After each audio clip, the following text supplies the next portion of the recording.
সবচেয়ে বড় ব্যাপার যেটা করছে সোশ্যাল মিডিয়ার উপর কন্ট্রোল।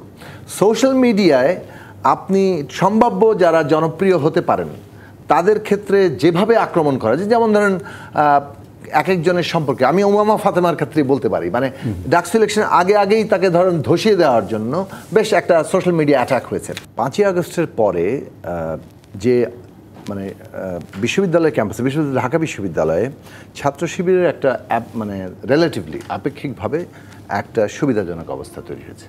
কারণ আপনারা খেয়াল করে দেখবেন সাধারণ ছাত্রদের ব্যানারে প্রায়ই বলা হয়েছে যে এখানে রাজনীতি নিষিদ্ধ করতে হবে, এবং সেটা হল পর্যায়ে তো নিষিদ্ধ করতে হবে, হল পর্যায়ে কোনো রাজনীতিই চলবে না। এমনকি বিশ্ববিদ্যালয় পর্যায়ে ছাত্র সংগঠন কিন্তু কাজ করতে পারেনি। কিন্তু 15 বছর ধরে এবং তারও আগে থেকেও এক ধরনের গোপনে কিংবা অপ্রকাশ্যে কাজ করার যে দক্ষতা এবং অভিজ্ঞতা ছাত্র শিবিরের আছে, 15 বছর তারা ছাত্রলীগের মধ্যেও তারা নানাভাবে কাজ করেছে, সেটা তো খুবই প্রকাশ্য জায়গা আছে, এখন সবাই প্রমাণ সহে হাজির হয়েছেন, নিজেরাই বলেছেন। এর ফলে যেটা হয়েছে যে কিংবা যেটাকে গুপ্ত কাজ বলা হচ্ছে, আমি ঠিক গুপ্ত কথাটাকে এত নেগেটিভলি বলতে চাই না, মানে হ্যাঁ আন্ডারগ্রাউন্ডে, অর্থাৎ সোজা কথা আন্ডারগ্রাউন্ডে কাজ করেছে।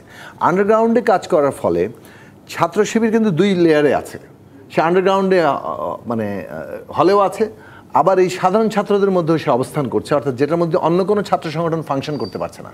ছাত্র শিবিরের এই ফাংশন গত 13 মাস ফাংশন করার একটা বড় সুযোগ তৈরি। 2 নম্বর জিনিস হচ্ছে ছাত্র শিবিরের কতগুলো নিজস্ব কাজ আছে, যেমন ধরেন ক্যারিয়ার পরিকল্পনা কি হবে, আর্থিক কিংবা প্রশিক্ষণগত নানা ধরনের সহায়তা ছাত্রদের ক্ষেত্রে কাজ করে, অনেক সোশ্যাল ওয়ার্ক করে এবং তার প্রয়োজনীয় জায়গা থেকে করে। এইটা এই 13 মাসে আরও ব্যাপকভাবে বিস্তৃত হয়েছে, যেখানে অন্য কেউ অনুপস্থিত। তুলনায় যদি আপনি বলেন লেফট সংগঠনগুলো অনুপস্থিত, স্বতন্ত্র যারা তারা অনুপস্থিত, কিংবা আমাদের মতো ছাত্র সংগঠনগুলো যেগুলো তাদের ক্ষেত্রেও ওই উপস্থিতির জায়গায় সুযোগটা হয়নি। ছাত্র দলের ক্ষেত্রে আমি যেটা বলি, বি গ্রুপ হিসেবে কাজ করছে বৈষম্য বিরোধী ছাত্র আন্দোলনের যারা, না ছাত্র দলের ক্ষেত্রে যেটা ঘটেছে যে তাদের তো আসলে ক্যাম্পাসে আগে ঢুকতেই পারেনি, ফলে তাদের ওই যে অপ্রকাশ্যে কাজ করার যে সক্ষমতা কিংবা যেটা এই পদ্ধতিটা অ্যাপ্লাই করা, সেটা ছাত্রদল করেইনি। ফলে ছাত্রদল তো এখন এসছে, গ্রো করছে, কিন্তু প্রার্থিতার ক্ষেত্রেও যারা আগে ছিলেন তাদের প্রার্থী দেওয়ার বদলে নতুন ছাত্রদের দেওয়ার ফলে একটা অভ্যন্তরীণ সংকট সৃষ্টি হয়েছে। সবচেয়ে বড় ব্যাপার যেটা করছে সোশ্যাল মিডিয়ার উপর কন্ট্রোল। সোশ্যাল মিডিয়ায় আপনি সম্ভাব্য যারা জনপ্রিয় হতে পারেন তাদের ক্ষেত্রে যেভাবে আক্রমণ করা যায়, যেমন ধরেন এক একজনের সম্পর্কে আমি উমামা ফাতেমার ক্ষেত্রে বলতে পারি, মানে ডাকসু ইলেকশন আগেই তাকে ধরেন ধসিয়ে দেওয়ার জন্য বেশ একটা সোশ্যাল মিডিয়া অ্যাটাক হয়েছে, বেশ কয়েক দফায় হয়েছে। এইগুলো তাদের নিজেদের জায়গাটা তৈরি করেছে। এখন ধরেন ছাত্র শিবির ডিরেক্টলি কোনো ক্রেডিট করেন, ছাত্র শিবির টেকনিক এক্ষেত্রে অনেক মানে কি বলা যায় যে কৌশলটা অনেক ভালো কিংবা দক্ষ, তাদের ক্রেডিটের দাবিটা অন্যরা করে, তাদেরই সমর্থিত উদ্ধার। যেমন ছাত্র শিবিরের সাদিক কায়েম যে আন্দোলনের একজন অন্তর্লীন অন্তরালের হিরো, এটা আমি শেষ করি যে অন্তরালের হিরো, এটা কিন্তু সাদিক কায়েম নিজে বলছে না, সাদিক কায়েমকে বলার জন্য অসংখ্য লোক সেখানে আছে।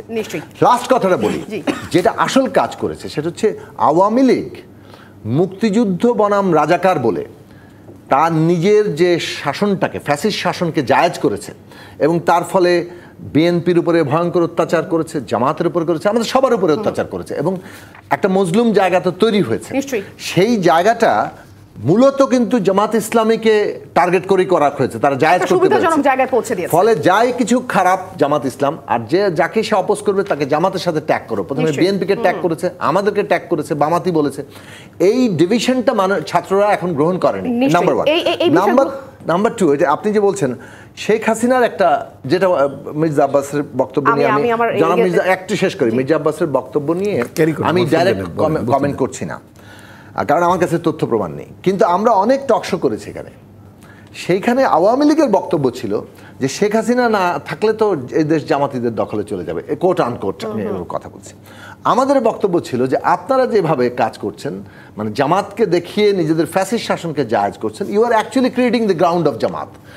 এখন সেই জায়গাটাতে শেখ হাসিনা প্রুফ করতে চায়, দেখো আমি না থাকলে কিন্তু দেশটা জামাতিদের